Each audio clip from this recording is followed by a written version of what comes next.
రాజధాని కోసం భూములు ఇచ్చిన రైతులకు కీలక హామీ దక్కింది. రుణాల విషయంలో వెసులుబాటు కలిగింది.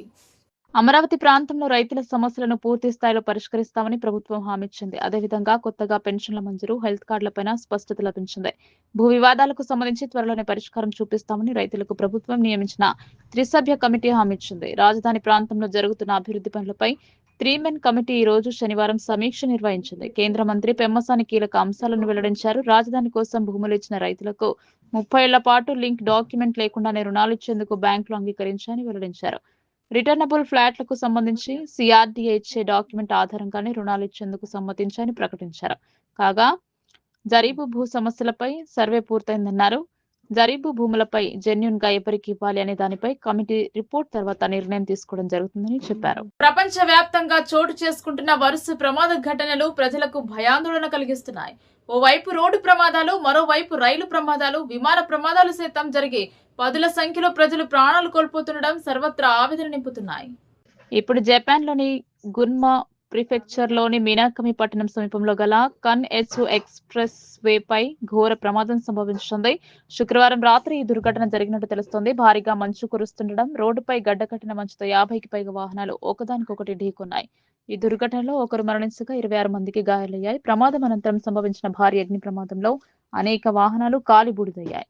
కాగా రాత్రి 7:30 సమయంలో మొదట 2 ట్రక్కులు ఢీకొన్నాయని అధికారులు వెల్లడించారు. అయితే ఆ తర్వాత వెనుక వస్తున్న వాహనాలు బ్రేక్స్ వేయడంతో విఫలమవ్వడంతో ఒకదాని వెనుక ఒకటి ఢీకొన్నట్టు చెబుతున్నారు. క్షణాల వ్యవధిలోనే సుమారు 50కి పైగా వాహనాలు ఒకదానికొకటి ఢీకొన్నాయని ప్రత్యక్ష సాక్షులు వెల్లడిస్తున్నారు. అంతేకాకుండా ప్రమాదం అనంతరం కొన్ని వాహనాల్లో మంటలు చెలరేగి దాదాపు 17 వాహనాలకు వ్యాపించాయి. సమాచారం అందుకున్న అగ్నిమాపక సిబ్బంది గంటల పాటు శ్రమించి మంటలను అదుపులోకి తెచ్చారు. ఈ ప్రమాదంలో టోక్యోకు చెందిన 77 ఏళ్ల వృద్ధురాలు మరణించినట్లు పోలీసులు ధృవీకరించారు. అలానే 26 మంది గాయపడగా వారిలో 5గురి పరిస్థితి విషమంగా ఉందని ప్రకటించారు. కనెత్సు ఎక్స్ప్రెస్ వే రాజధాని టోక్యోను నిగాటా ప్రిఫెక్చర్ తో అనుసంధానించే కీలక రహదారి. జపాన్ లో నూతన సంవత్సర సెలవులు ప్రారంభమైన వేళ ప్రయాణికుల రద్దీ అధికంగా ఉన్న సమయంలో ఈ ప్రమాదం చోటు చేసుకుంది. East Nippon express way company ప్రమాదం కారణంగా రహదారిపై రాకపోకలను నిలిపివేసింది. ప్రస్తుతం పోలీసులు ఘటనా స్థలంలో దర్యాప్తు చేస్తున్నారు. దర్యాప్తు భద్రతా తనిఖీలు పూర్తయిన తర్వాతే రహదారి ట్రాఫిక్ కి ఎప్పుడు అనుమతిస్తారనే దానిపై స్పష్టత వస్తుందని అధికారులు చెప్పారు. తెలంగాణ రాష్ట్ర మున్నూరు కాపు సంఘం మేడ్చల్ జిల్లా కార్యనిర్వాహక సమావేశం కీసరగుట్ట నందు నిర్వహించడం జరిగింది. జిల్లా స్థాయి కార్యవర్గ సభ్యులకు నియామక పత్రాలను రాష్ట్ర అధ్యక్షులు సర్దార్ పుట్టం పురుషోత్తంరావు పటేల్ అధ్యక్షతన మేడ్చల్ జిల్లా అధ్యక్షుడు వేల్పుల్ శ్రీనివాస్ ఆధ్వర్యంలో అందజేయడం జరిగింది. ఈ కార్యక్రమంలో ప్రచార కార్యదర్శిగా సీనియర్ జర్నలిస్టు తెల్ల హరికృష్ణను, శరలింగంపల్లి నియోజకవర్గం కార్యనిర్వాహక కార్యదర్శిగా పెరుమాళ రాజ్ కుమార్ పటేల్ ను నియమించారు. ఈ కార్యక్రమంలో రాష్ట్ర ఉపాధ్యక్షులు పర్వత సతీష్ కుమార్ పటేల్, రాష్ట్ర కార్యనిర్వాహక కార్యదర్శి ఆకుల సత్యనారాయణ పటేల్, కీసర మండల అధ్యక్షులు చిందం మహేందర్ పటేల్ పాల్గొన్నారు. ఈ సందర్భంగా పర్వత సతీష్ మాట్లాడుతూ నూతనంగా నియమితులైన సభ్యులందరికీ శుభాకాంక్షలు తెలియజేశారు. రాష్ట్రంలో ఉన్న మన కుల సభ్యులందరినీ ఒక తాటిపైకి తీసుకొచ్చి రాజ్యాధికార దిశగా తీసుకెళ్లాలని కోరుతూ జిల్లాలో ఉన్న నియోజకవర్గంలో డివిజన్లో సమావేశాలను ఏర్పాటు చేసి యువతలో చైతన్యవంతం తీసుకురావాలని కోరారు. ఈ సందర్భంగా తెల్ల హరికృష్ణ మాట్లాడుతూ తనకు అప్పగించిన బాధ్యతలను విజయవంతంగా చేస్తానని చెప్పారు. సంఘాన్ని అదృష్టం చేయడంతో పాటు బీసీల ఐక్యత కూడా తమ వంతు కృషి చేయడం జరుగుతుందని తెల్ల హరికృష్ణ స్పష్టం చేశారు. తాము నిర్వహించబోయే విధి నిర్వహణలో మరియు వివిధ కార్యక్రమాలకు కుల సోదరులతో సంపూర్ణంగా సహకరించాలని హరికృష్ణ ఈ సందర్భంగా ప్రత్యేకంగా విజ్ఞప్తి చేయడం జరిగింది. ప్రతి ఒక్కరికి కృతజ్ఞతలు తెలియజేశారు. కేటీఆర్ హైదరాబాద్ లో తొడలు కొడుతున్నారు, నేను బూతులు మాట్లాడతానని కేటీఆర్ అంటున్నారని భువనగిరి ఎంపీ చామల కిరణ్ కుమార్ రెడ్డి అన్నారు. కట్టే కొట్టే తెచ్చే మీ కుటుంబానికి వర్తిస్తుంది కేటీఆర్. నీళ్లు నిధులు నియామకాల పేరుతో తెలంగాణ ప్రజలను మీరు వంచలేదా? కేటీఆర్ కేసీఆర్ ఉద్యమకారుని అవతారమెత్తి పిట్ట కథలు కట్టి సీఎం పదవిని అధికారాన్ని కొట్టి రాష్ట్రాన్ని అప్పులు చేసి మీ కుటుంబానికి సంపద తెచ్చారు అని భువనగిరి ఎంపీ చామల కిరణ్ కుమార్ రెడ్డి ఆరోపించారు. హైడ్రా చేస్తున్న పనుల పట్ల హైదరాబాద్ నగర ప్రజలు సంతోషం వ్యక్తం చేస్తున్నారు. బీఆర్ఎస్ హయాంలో నాళాలను కబ్జాలు చేసి ఇళ్లు కట్టారు. వానాకాలం వస్తే ఇళ్లన్నీ మునిగి ప్రజలకు ఆస్తి నష్టం జరిగేది. బీఆర్ఎస్ హయాంలో కాలనీలు, పార్కులను కబ్జాలు చేసి దండు పాళ్యం మూఠాలా దోచుకున్నారు. మీరు కబ్జాలు చేసి దోచుకున్న వాటిని హైడ్రా కూల్చివేస్తుంది. హైడ్రా ప్రజల కోసం కూల్చివేతలు చేపడుతుంది. మీరు గొప్పగా చెప్పుకున్న కాళేశ్వరం ప్రాజెక్టులో మేడిగడ్డ బ్యారేజ్ పిల్లర్లు కుంగాయి. మీ భాగవతం తెలంగాణ ప్రజలకు చెప్పడానికి దేవుడు మేడిగడ్డ పిల్లర్లు కుంగడం ద్వారా మీ అవినీతిని బయటపెట్టారు. బీఆర్ఎస్ హయాంలో సన్నబియ్యం, రేషన్ కార్డులు, ఇళ్లు ప్రజలకు ఇచ్చారా? 1 కోటి మంది మహిళలను కోటీశ్వరులు చేయడం అంటే డబ్బులు ఇవ్వడం కాదు కేటీఆర్. మహిళలకు ఉపాధి, ఉద్యోగ అవకాశాలు ఇవ్వడం. 1 కోటి మంది మహిళలను కోటీశ్వరులు అవుతారు. కేటీఆర్ బుద్ధి జ్ఞానం లేకుండా మాట్లాడుతున్నారు. రేవంత్ రెడ్డి మెరిట్ కోటాలో సీఎం అయ్యారు. నువ్వు మేనేజ్మెంట్ కోటాలో రాజకీయాల్లోకి వచ్చావు కేటీఆర్. నువ్వు మేనేజ్మెంట్ కోటాలో వచ్చి సిరిసిల్ల ఎమ్మెల్యే అయి మంత్రి అయ్యావు. రేవంత్ రెడ్డి ఇండిపెండెంట్ గా జెడ్పీటీసీగా ఎమ్మెల్సీగా గెలిచారు. 2 సార్లు ఎమ్మెల్యేగా, ఒకసారి ఎంపీగా గెలిచి ఇప్పుడు సీఎం అయ్యారు. Merit quota, payment quota, management quota ఎవరితో తెలంగాణ ప్రజలకు తెలుసు. కేటీఆర్ పీసీసీ అధ్యక్షుడిగా రేవంత్ రెడ్డి అయిన తర్వాతనే కాంగ్రెస్ అధికారంలోకి వచ్చింది. ఎప్పుడు అధికారం మాకే ఉంటుంది అని బీఆర్ఎస్ హయాంలో నియంత పాలన చేశారు. మిమ్మల్ని 2023 అసెంబ్లీ ఎన్నికల్లో రేవంత్ రెడ్డి ఓడించి ఇంటికి పంపారు. 2029 అసెంబ్లీ ఎన్నికల్లో రేవంత్ రెడ్డి చేతిలో మీకు ఓటమి తప్పదు. కేటీఆర్ కు దమ్ముంటే రేవంత్ రెడ్డి ఛాలెంజ్ ను స్వీకరించాలి. కేటీఆర్ గారు ఈరోజు హైదరాబాద్ నగరంలో ఎక్కడో మీరు మళ్ళీ తొడలు కొడుతూ, నేను ఈ బూత్లో నిన్నటి మొన్నటి జరిగినటువంటి చర్చలో నేను భాగస్వామ్యం కాలేదు, నేను కూడా బూతులు మాట్లాడాలి, నేను కూడా పంచులు కొట్టాలి అన్న ఉద్దేశంతో ఇవాళ ఎక్కడో ఒక మీటింగ్ పెట్టి, ఆ మీటింగ్ సందర్భం ఏందో కానీ ఒక సందర్భం అయితే పెట్టుకున్నాం, ఒక ఇష్యూ అయితే పెట్టుకున్నాం. ఏంది? ఈ ప్రజాపాలన ప్రభుత్వాన్ని ఎండగట్టాలి, లేనిపోని అని చెప్పాలి, ముఖ్యమంత్రి రేవంత్ రెడ్డి గారి మీద విరుచుకపడాలి, ఆయన మీద ఇష్టానుసారంగా మాట్లాడాలన్నట్టుగానే ఇలా మాట్లాడినావు. కానీ నువ్వు చెప్పిన 3 అంశాలు, ఒకటి కట్టే, కొట్టే, తెచ్చే, ఇది మీ కుటుంబానికే వర్తిస్తుంది. ఎందుకంటే కట్టే, నీళ్లు, నిధులు, నియామకాల నినాదంతో తెలంగాణలో ఉద్యోగాలు, నీళ్లు, నిధులు అని చెప్పి మీ నాయన ఉద్యమకారుని అవతారం ఎత్తి పిట్టకథలు కట్టి రాష్ట్రంలో ముఖ్యమంత్రి అధికారాన్ని కొట్టి రాష్ట్రంలో ఉన్నటువంటి మిగులు రాష్ట్రాన్ని అప్పుల రాష్ట్ర దిశగా తోసి మీ ఇంటికి తీసుకుపోయా. అంటే తెచ్చే ఏంటిది? కోట్ల రూపాయలు దండుకొని నువ్వు, మీ బావ, మీ కుటుంబ సభ్యులు ఈరోజు ఆర్థికంగా ఏ పొజిషన్లు ఉన్నారో ఇలా రాష్ట్ర ప్రజలంతా చూసారు. గతంలో అమెరికా నుంచి వచ్చినప్పుడు ఏముంటివి, ఇప్పుడు ఏమున్నావు. సో ఈ కట్టే, కొట్టే, తెచ్చే మనకే వర్తిస్తుంది. ఇక నువ్వు రాష్ట్ర ప్రభుత్వం గురించి కూల్చివేతలు, పేల్చివేతలు, ఎగవేతలు అంటున్నావు. కూల్చివేతలు ఏంది? ఇవాళ నువ్వు మాట్లాడేది హైదరాబాద్ నగరంలో.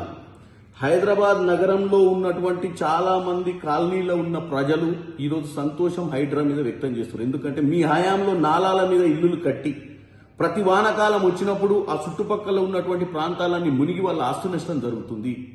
ఇవాళ హైడ్రా వచ్చినాక ఈ నాలాల మీద ఉన్న ఇల్లులు, కాలనీలను కబ్జా చేసి, పార్కులను కబ్జా చేసి నీ హయాంలో నీకున్నటువంటి దండుపాల్యం సైన్యం దోచుకున్న పరిస్థితిని ఈరోజు హైడ్రా కూల్చివేస్తుంది. ఎవరి కోసం? ప్రజల కోసం. సో ఇది కూల్చివేతల గురించి నువ్వు చెప్పేది. ఇదే హైదరాబాద్ ప్రజలకు కూల్చివేతలు అంటే ఇదే కదా నువ్వు చెప్పింది. హైడ్రా చేసే కూల్చివేతల గురించి కదా. ఇక పేల్చివేతలు అంటే ఇక్కడ పేల్చిదే. నీ హయాంలో 2023లో మేడిగడ్డ కుంగింది, పేలితే పేలుతుంది. కుంగడం అంటే కింద భూమిలో పునాదులు బాలైనప్పుడు కుంగుతాయి.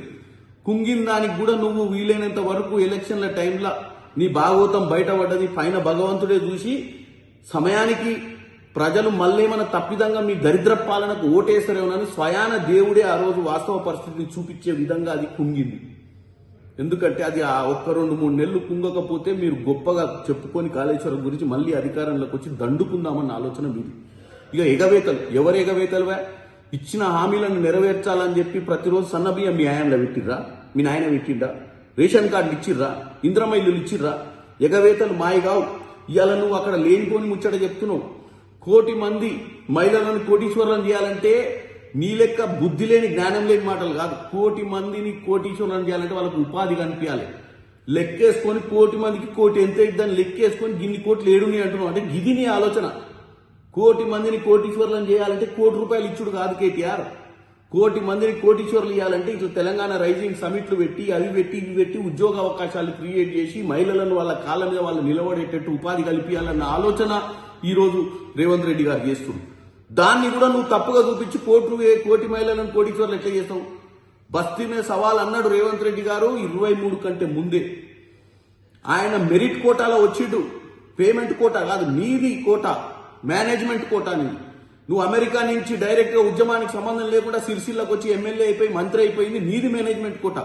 ఆయన జెడ్పీటీసీ ఇండిపెండెంట్ గా పార్టీ సింబల్ లేకుండా వాళ్ళ నాయన కేసీఆర్ కాదు. అయినా కానీ ZPTC independent, MLC independent, MLA 2 సార్ల ఎంపీ, అతిపెద్ద లోక్సభ స్థానం మల్కాజ్గిరి నుంచి ఎంపీ అయి ఈరోజు ముఖ్యమంత్రి అయ్యిండు. కాబట్టి మేనేజ్మెంట్ కోటా, పేమెంట్ కోటా ఎవరిది అనేది ప్రజలకు అర్థం చేసుకోవాలి. కేటీఆర్ అక్కస్ ఏంది, కేటీఆర్ కోపం ఏందో కూడా మీరు అర్థం చేసుకోవాలి. ఇట్లా ప్రతి విషయం చెప్పుకుంటూ ఈరోజు బస్తీ మీద సవాల్ అన్నాడు.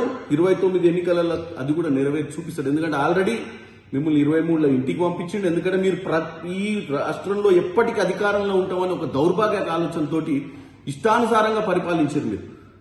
ఇవాళ ఆయన ఛాలెంజ్ చేయడం వల్లనే, ఆయన పిసిసి అధ్యక్షుడు కావడం వల్లనే ఈ రాష్ట్రంలో ఎవరినన్నా అడగండి, ఇవాళ కాంగ్రెస్ పార్టీ అధికారంలోకి రావడానికి కారణం ఎవరు అంటే ఒక పిసిసి అధ్యక్షుడిగా రేవంత్ రెడ్డి గారికి అవకాశం కాంగ్రెస్ పార్టీ ఇచ్చిన రోజే ఆయన ఛాలెంజ్ చేసిండు, మిమ్మల్ని తరిమి కొట్టిండు ఫామ్ హౌస్కి.